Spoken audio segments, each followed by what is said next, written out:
डूंगरपुर 65 साल 65 बसंत पूरे करने के बाद आज पहली बार डूंगरपुर आकर बहुत शर्मिंदा हो रहा हूँ।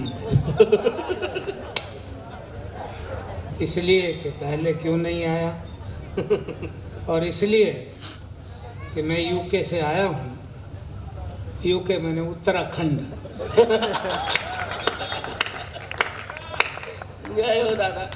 उत्तराखंड को देवभूमि कहा जाता है।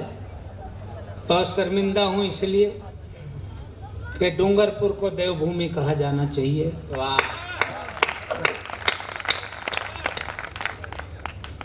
देवभूमि उसको कहते हैं वहाँ देव एक भी नहीं दिखाई देता है। असली देव तो यहाँ बैठे हैं के गुप्ता जी। इतना सुंदर शहर, मैं विदेशों में भी 9 देशों तक गया, पर इतना सुंदर शहर पहली बार देखा हूँ। आपको बहुत बहुत बधाई देता हूँ, होली की शुभकामनाएं। और फिर कहता हूँ आप हंस रहे हैं, बहुत अच्छा लग रहा है। हंसता हुआ आदमी अच्छा लगता ही है, चाहे उसके मुंह में एक दांत भी ना हो। रोता हुआ आदमी बिल्कुल अच्छा नहीं लगता है, चाहे उसके मुंह में 32 के बजाय 36 दांत हों। बहनें हंस रही हैं। बहन जी ऐसे नहीं हंसो। बहनें क्या करती हैं, जब भी हंसती हैं मुंह पे ढक्कन लगा लेती हैं। देखो बहन हंस रही, पर मैं कहना ये चाहता हूँ कि अगर कैसेट नकली हो तो ढक्कन जरूर लगाओ, कहीं निकल के गिर ना पड़े। समझ रहे हो? कैसेट अगर नकली हो, 32 हाँ ढक्कन जरूर लगाओ। मगर अगर कैसेट ओरिजिनल है और गिरने का कोई खतरा नहीं है तो पूरा मुंह खोल के हंसो, खूब तालियां बजाओ, खूब हंसो। यहाँ तुम्हारा कोई कुछ नहीं बिगाड़ सकता है, मैं जिम्मेदार हूँ। पर यही काम आपने कल अगर अकेले में चौराहे पे खड़े होके, सड़क पे खड़े होके अगर यही काम किया तो कुछ भी हो सकता है। आपको कई लोग अस्पताल भेज सकते हैं, और नहीं तो यही होगा, ये देखो मूर्ख तालियां बजा रहा है, हंस रहा है, ये कहेंगे। और जब भी आपको कोई मूर्ख बोले तो प्रतिक्रिया में बुरा नहीं मानना है, कुछ नहीं कहना है, बस 5 मिनट सोचो। और सोचो ये कि इस साले को पता कैसे चला।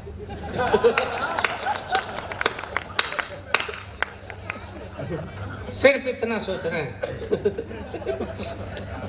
दूसरी बात, 2-4 नुस्खे देता हूँ।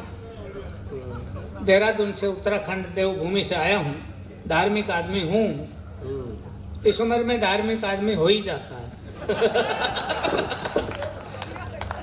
बहुत से धार्मिक लोग, मुझे 4 लाइन यूँ लिखनी पड़ी है कि मैं नहीं कहता कि तुम पूजो किसी भगवान को। क्यों? क्योंकि 33 कोटि भगवान तो हमारे हिंदुस्तान में पहले से ही थे, प्लस 460 रेडीमेड भगवान अब हैं। 460 कोई चैनल खोलो, हर चैनल पर कोई ना कोई भगवान विराजमान। आपने भी देखा होगा, नाम नहीं लूंगा वरना आप कहेंगे मैं निर्मल बाबा की बात कर रहा हूँ। कुछ भगवान पिछले दिनों जेल चले गए। हाँ पिछले दिनों भगवान आसाराम, भगवान जगत गुरु रामपाल, भगवान राम रहीम आदि इत्यादि कुछ भगवान जेल चले गए, कुछ भगवान जेल जाने की तैयारी में हैं। इसलिए मुझे लिखना पड़ा कि मैं नहीं कहता कि तुम पूजो किसी भगवान को, चर्च मंदिर मस्जिद गुरुद्वारा या कि शमशान को, और चाहते हो घर के वो भगवान तुमसे खुश रहे तो हंसाओ फिर किसी रोते हुए इंसान को। तो असली इबादत और असली भक्ति हो जाएगी। रोते हुए इंसान को हंसाना तमाम दुनिया के लोग और धार्मिक लोग रुलाने का काम कर रहे हैं। पहले मैं भी यही काम करता था। नहीं सॉरी, करेक्शन करना पड़ेगा, मैं नहीं करता था। रुलाने में कोई खर्च लगता नहीं है, पर खुशी देने के लिए क्यों नहीं करते हैं खुशी देने का काम लोग? क्योंकि खुशी देने का काम महंगा है। अब देखो हमारे चेयरमैन साहब ने के गुप्ता जी ने ये हास्य कवि सम्मेलन कराया, इसलिए कि मेरे नगर के तमाम नगरवासियों के चेहरे पर, बहन भाइयों के चेहरे पर खुशी आए, इसलिए। मगर ये काम महंगा है। क्यों? इतना महंगा पंडाल, इतनी महंगी डेकोरेशन और इतने महंगे कवि। नहीं सॉरी, करेक्शन करेंगे। इतने महंगे कवि और इतने सस्ते में। नहीं सॉरी, करेक्शन करेंगे। ये महंगा काम है। रुलाने का काम बहुत आसान। मैं 1108 नुस्खे आपको बता सकता हूँ, समय अभाव के कारण थोड़े से आप सीखें। उसमें कोई खर्च लगता नहीं है। 2 लाल मिर्च अपने चूल्हे में झोंक दो मॉर्निंग में। 2 लाल मिर्च अपने चूल्हे में झोंक दो, खुद मॉर्निंग वॉक पे निकल जाओ। जब तक लौट के आओगे सारा मोहल्ला रोता ही मिलेगा। क्या खर्च लगता है रुलाने में? और इससे भी बढ़िया बताता हूँ, बहनों के लिए खास। कल से शुरू करके देखें, आज तो समय निकल गया। रात्रि के 10-11 बजे जब सब लोग सो जाएं, 4 कोरे कागजों में 1-1 चम्मच लाल वाली मसूर की दाल रखें। 1-1 रुपया डाल दो। जब सब सो जाएं, 4 अच्छे घरों के दरवाजे पे रख के आओ। तुम भी सो जाओ। जो भी उठेगा रोता ही मिलेगा। करके देखो, जो भी उठेगा रोता ही मिलेगा।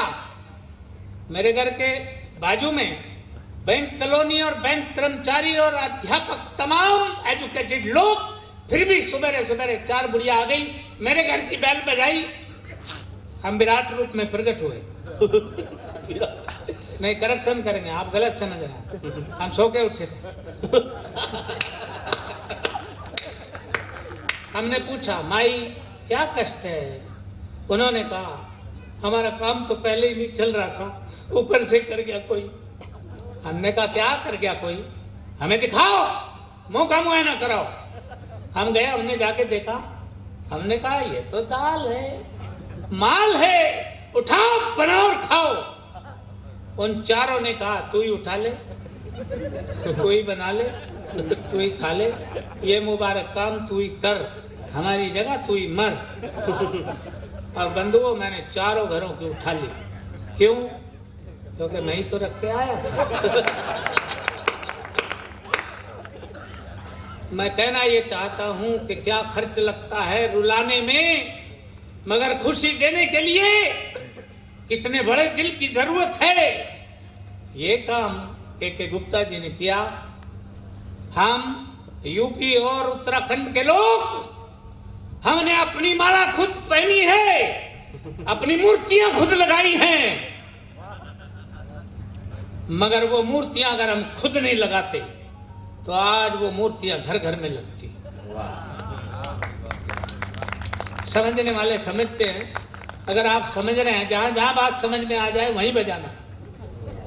बहुत बजा चुके हैं, तालियां इसलिए बजाना, कुछ फर्क नहीं पड़ता है। तालियां बजाने से कोई कवि या कविता छोटी बड़ी नहीं हो जाती है। बस टीवी कितना भी बड़ा हो, रिमोट छोटा सा होता है। बॉडी कैसी भी हो, पर इसका रिमोट हमारे हाथों में है, हमारे हाथों में पॉइंट है। ये जब तेरी बजेगी, वो पॉइंट एक्यूप्रेशर होगा, इंजॉय होगा। और जो आदमी इंजॉय करता रहता है, जीवन में कभी भी उसे एंजियोग्राफी नहीं करानी पड़ती। एक और बात कहना चाहता हूं कि जो आदमी हंसता रहेगा, वो आदमी कभी भी कोई अपराध नहीं करेगा। जो आदमी हंसता है, हंसते हुए आदमी ने आज तक कोई अपराध नहीं किया है। इतिहास में भी ऐसा कोई प्रमाण नहीं है कि हंसते हुए आदमी ने आज तक कोई अपराध किया हो। एक प्रमाण मिलता है, शोले पिक्चर में गब्बर सिंह ने हंसते हंसते नहीं, वो करेक्शन करेंगे, वो कोई प्रमाण नहीं है, वो नाटक है, वो पिक्चर है, इसमें कुछ भी सच्चाई नहीं है। रियलिटी यह है कि हंसता हुआ आदमी कभी कोई अपराध नहीं कर सकता है। इसलिए गुप्ता जी ने ये हास्य कवि सम्मेलन कराया कि मेरे नगर के लोग हंसते खिलखिलाते रहे, हर एक के चेहरों पर रौनक आए, ऐसा इंतजाम किया। अब इन्होंने इंतजाम किया, भी बोल के गए, मैं बहुत ध्यान से सुनता था, बहुत अच्छी स्पीच दी उन्होंने, और उन्होंने कहा पानी बचाइए। मैं भी निवेदन करता हूं आपको, जल है तो कल है, इससे आगे का तुमको नहीं मालूम। अरे पुत्र, जल है तो कल है, ये जल हमें कैसे बचाना है आप ध्यान दो। सुनील भाई, आदमी एक पौवा लाता है, एक बोतल पानी खर्च करता है, पूरी बोतल लाता है तो 4 बोतल पानी खर्च करता है। अब हमें ध्यान रखना होगा, आने वाली पीढ़ियों को अगर हमें जल मुहैया कराना है तो हमें वो जल बचाना होगा। और नीट, यस सर, तुम्हें कैसे पता?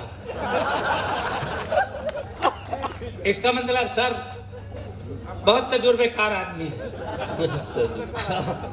हमें नीट इस्तेमाल करना होगा, ये भी सफाई अभियान का ही हिस्सा है। आप समझे कि नहीं समझे? और मैं गुप्ता जी से निवेदन करता हूं कि ये 2-1 दिन ऐसा इंतजाम करें, ऐसे लोगों को, उनकी पत्नियों को, उन पर पोटा लगाया जाए जो ऐसे पतियों के खिलाफ षड्यंत्र करती हैं और उन्हें होली दिवाली मनाने से रोकती हैं। उन पर पोटा लगाया जाए। हम लोगों को मैं कहना ये चाहता हूं कि दिमाग का काम है ये, हर बुराई से अच्छाई निकालो। और ये कहना चाहता हूं, अभी हिंदी दिवस गया था, हिंदी पखवाड़ा और हिंदी माह होने लगा है, मुझे भी बोलने का मौका मिला। और मैं ये कहना चाहता हूं, अनुभवी आदमी हूं इसलिए कहना चाहता हूं, पूरे शहरों में जितने बोर्ड हैं, देखो हर बोर्ड पर Agarwal cloth house, readymade garment, Agarwal sweet house, तमाम बोर्ड देखो शहरों के अंग्रेजी में लिखे हैं। एकमात्र एक बोर्ड है, ठेका देसी शराब।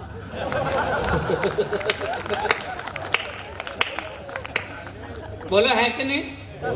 है तो बजाओ। ये दिमाग का काम है। इसलिए निवेदन करता हूं, सरकार से ये निवेदन करता हूं कि ऐसे लोगों का उत्साहवर्धन किया जाए, बैंकों से फ्री लोन, बिना ब्याज के लोन दिया जाए, और ऐसे औरतों पर पोटा लगाया जाए जो ऐसे महापुरुषों का अपमान करती हैं। इसलिए निवेदन करता हूं, नई मांग रखता हूं, मेट्रो रेलों में महिलाओं का एक डिब्बा है, ऐसे महापुरुषों के लिए एक डिब्बा एक अलग से व्यवस्था की जाए। हमारे चेयरमैन साहब से निवेदन करता हूं कि जो खाली उनकी बोतलें हैं, उनको गिलास आदि की, नमकीन की फ्री व्यवस्था की जाए। हम इस आंदोलन को आगे बढ़ाएं और देश को आगे बढ़ाएं। ध्यान रखें, जल है तो कल है। अच्छा नहीं बनते।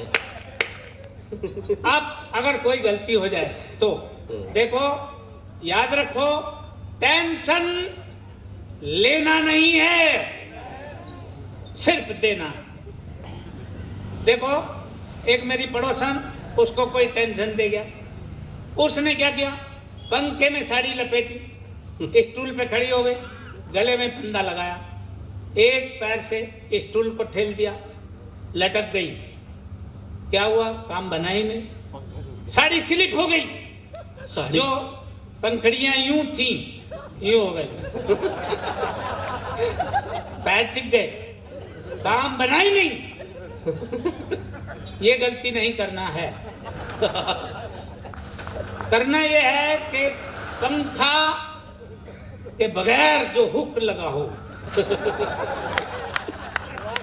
उसको देखना है, उसमें साड़ी नहीं लगानी है, मोटी रस्सी डालनी है। और वो नहीं करना है जो आप सोच रहे हैं, मोनी, वो नहीं करना है जो आप सोच रहे हैं। करना ये है कि दोनों सिरों पर बड़े फंदे बनाने हैं, दोनों एक साथ जोड़ने हैं, उनके ऊपर बैठना, बैठकर झूला झूलना।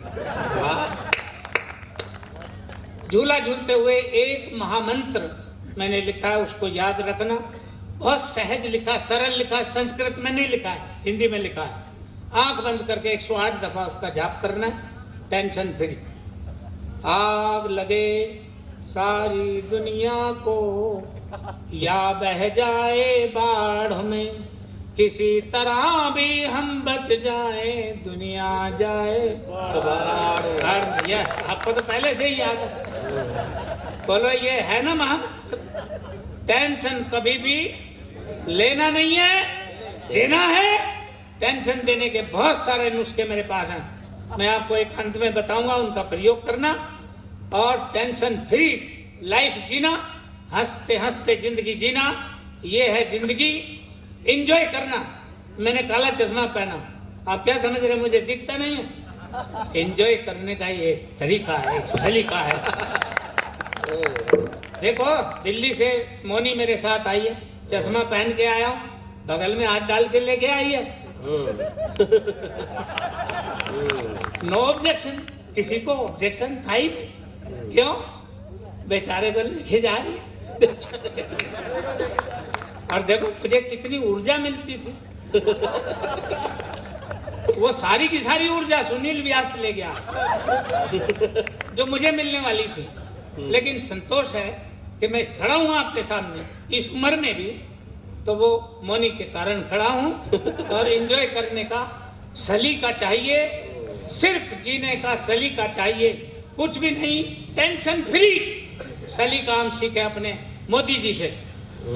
एकमात्र कांग्रेस के राज में 2 रुपए सिलेंडर पे बढ़ा के दिखाते, पूरे शहर में आग लग जाती। मोदी जी ने टेक्निक से डबल सिलेंडर कर दिया, फिर भी मजे से ले रहे लोग। ये टेक्निक का कमाल है। टेक्निक से मैं बस में चढ़ता हूँ, क्या होता है, बस में चढ़ते ही आंख में उंगली डालता हूँ कंडक्टर के, और वो कहता, बाबा आप इधर बैठिए। लेडीज खड़े होकर मुझे सीट देती है, ये केवल एक चश्मे के कारण। मुझे सब दिखाई देता है, सब दिखाई दे रहा है। ये होली मनाने का एक तरीका है। एंजॉय करो, बिखरा पड़ा है, खुशी बिखरी पड़ी है, एंजॉय करो, टेंशन फ्री रहो। टेंशन फ्री होने के लिए यहाँ आए हो, रोने के लिए तो घर में ही काफी है, रुलाने वाले लोग आस पड़ोस में ही काफी है। यहाँ तो कुछ लेके जाओ, कुछ सीख के जाओ। इसलिए कहता हूँ कि उन्होंने हमारा सम्मान किया। मुझे कह रहे थे ये तो आसाराम है, हमारे मंच के आसाराम बता रहे मुझे। अरे मैं आसाराम हूँ तो तू नारायण साईं है। अब देखो, ये तो जब मेरा सम्मान कर रहे, उन्होंने मेरा सम्मान किया, मेरा भी नैतिक दायित्व बनता है कि मैं इन्हें श्रद्धांजलि दूं। नहीं सॉरी, नहीं करेक्शन करेंगे। आप देखिए उन्हें और सुनिए हमें कि सभी के जीने का अपना अलग अंदाज होता है। कोई सीधा कबूतर सा तो कोई बाज होता है। नहीं, ये नहीं, करेक्शन करेंगे। कोई सीधा कबूतर सा तो कोई बाज होता है। कोई महलों में रहकर भी भिखारी की तरह जीता, कोई फुटपाथ पर भी बादशाह बेताज होता है। कोई फुटपाथ पर भी बादशाह बेताज होता है। हमारी अच्छी कविताएं सुनकर लोग जानना चाहते हैं आप कितने पढ़े लिखे हैं, तो बताना पड़ता है कि हम 10वीं क्लास में 3 बार नहीं फेल नहीं हुए, करेक्शन करना पड़ेगा। फेल होना एक सामान्य घटना है, फेल तो कोई भी हो जाए। नहीं, विशेषता ये थी कि हम 3 बार बड़े अच्छे नंबरों से फेल हुए। उसके बावजूद हमारे प्रिंसिपल सर ने हमारे सम्मुख बड़े आदर और सम्मान के साथ दोनों हाथ जोड़े थे। देखो, हाथ भी 2-3 तरह से जोड़े जाते हैं। यूं जोड़े जाते, जैन समाज में यूं जोड़े जाते। नहीं, उन्होंने यूं नहीं जोड़े थे, उन्होंने हाथ जोड़कर हमसे निवेदन किया था।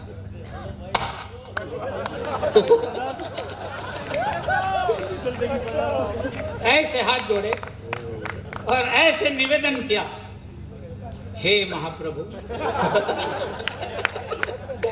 अब हम पर दया करो। तो बोलो, हम क्या करते? दया उन पर दया करके ससम्मान अपने घर वापस आए। फिर भी लोग जानना चाहते आखिर नंबर कितने आते हैं। आप ही कंफ्यूजन में होंगे, सोचते होंगे आखिर नंबर कितने आते थे। तो बताना पड़ता है कि हमारा मामला हमेशा बराबरी पर छूटता है।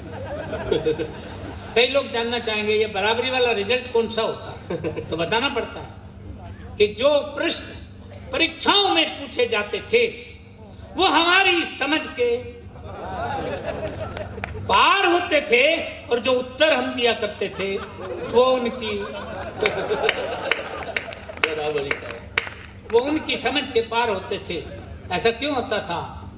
क्योंकि हमें सबसे कष्टदायक दिन हमारी पढ़ाई का वो होता था जिस दिन सबसे भारी कष्ट उस दिन होता था जब सारी रात होती हुई बारिश स्कूल टाइम पे खुल जाती थी।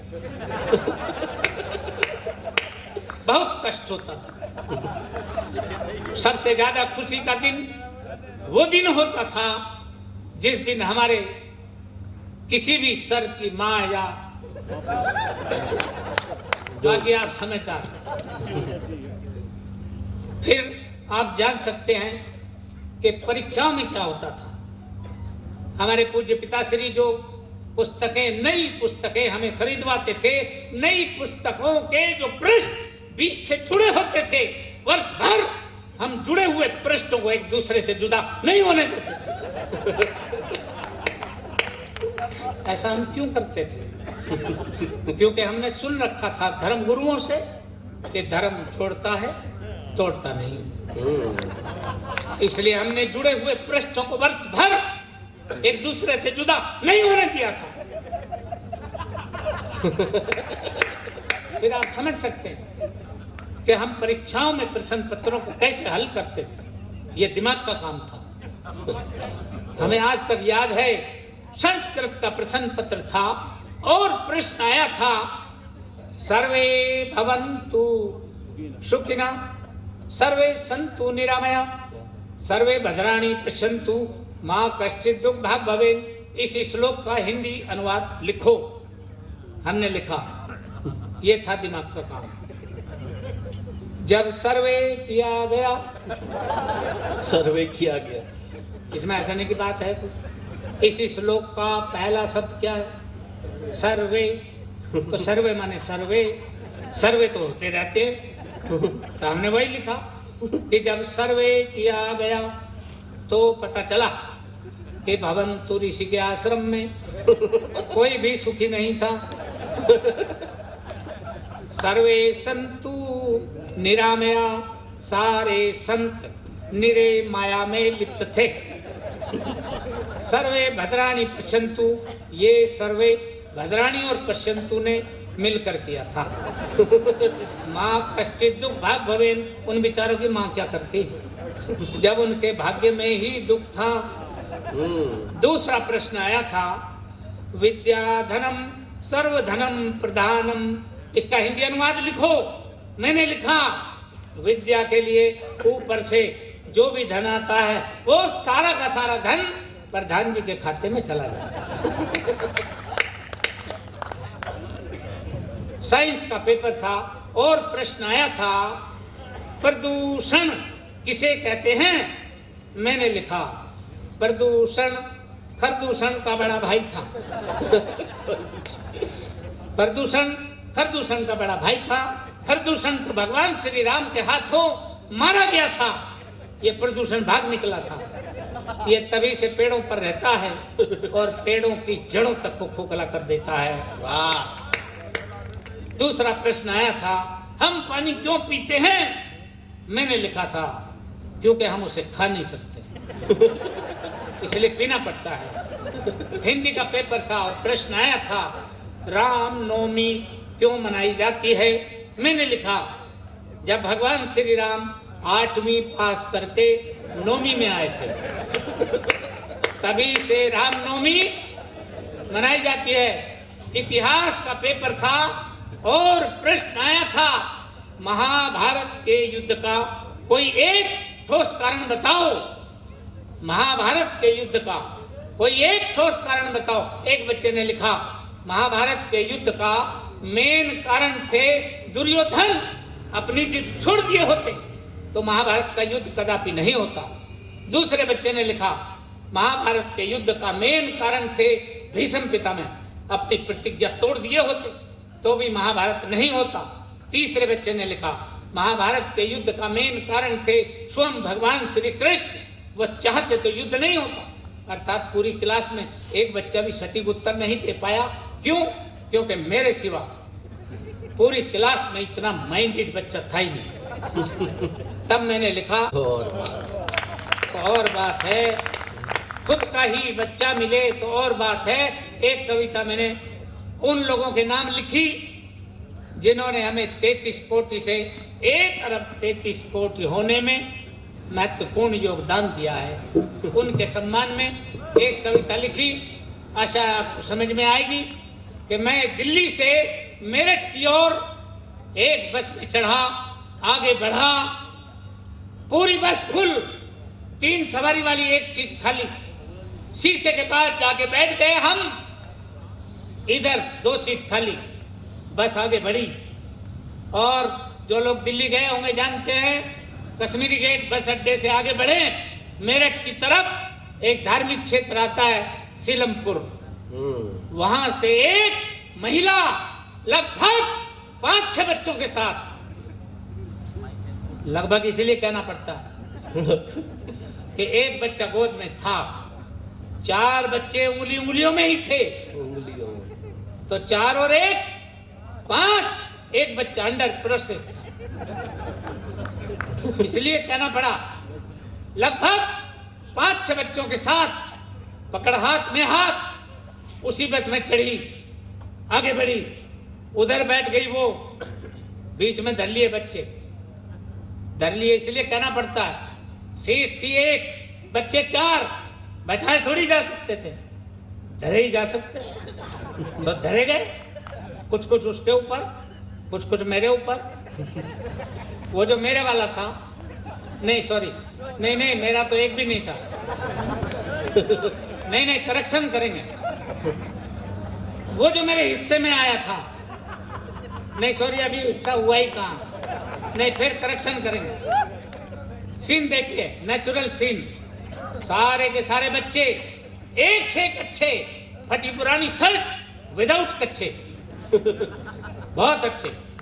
वो जो मेरे वाला था, नहीं सॉरी, वो जो मेरी तरफ बैठा, करेक्शन करेंगे, वो जो मेरी तरफ बैठा था वो तो इतना होनहार जैसे कोई सरदार बार बार तलवार से खींचता था, कभी इस हाथ से कभी इस हाथ से, खींचता तो खींचता, हमें कोई तकलीफ न होती, मगर वो तो हमारी कोट की शोभा बढ़ाने लगा।